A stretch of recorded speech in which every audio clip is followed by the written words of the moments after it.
Здраво, деца! Слушнете го денешниот возбудлив расказ. Филип и Рут спиеа добро. Тие не ги слушнаа многуте чекори во куќата. Не знаеа дека лекарот седеше во поголемиот дел од ноќта покрај креветот на Тери. Исус, добриот пастир, го зеде Тери во рацете, тивко и невидливо, и го однесе во неговиот дом на небото. Следното утро, кога Рут слушна дека Тери умрел, многу плачеше. Таа и Филип, што туку го изгубија најдобриот пријател. На гробот, пасторот Робингер гласно го прочита расказот за Исус, добриот пастир. По погребот, Рут тажно одеше низ шумата. Беше ужасно да се помисли дека Тери веќе не беше жив. Плачеше под дрвото од костен. Рут, зошто плачеш? Господин Танер ненадејно застана до неа. Сите овци на ливадата му припаѓаа нему. Рут му раскажа се што се случи. Често се молев, но тоа не помогна. Сепак Тери умре. Мислиш ли дека Исус направил грешка?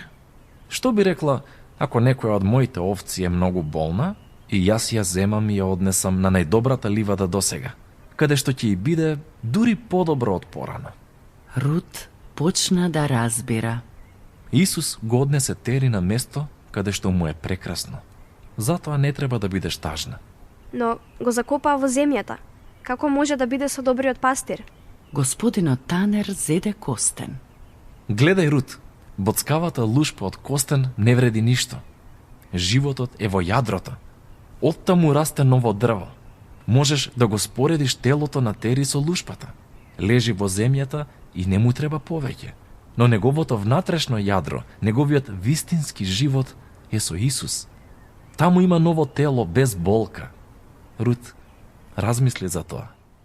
Дома Филип забележа дека Рут веќе не беше тажна. Рут, ти благодарам што ми кажа за добриот пастир, за да можам да го запознам.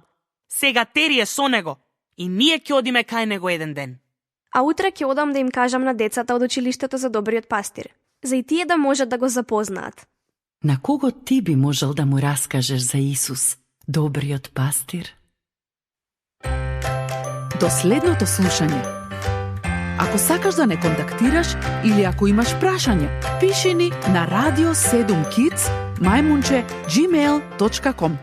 Чао!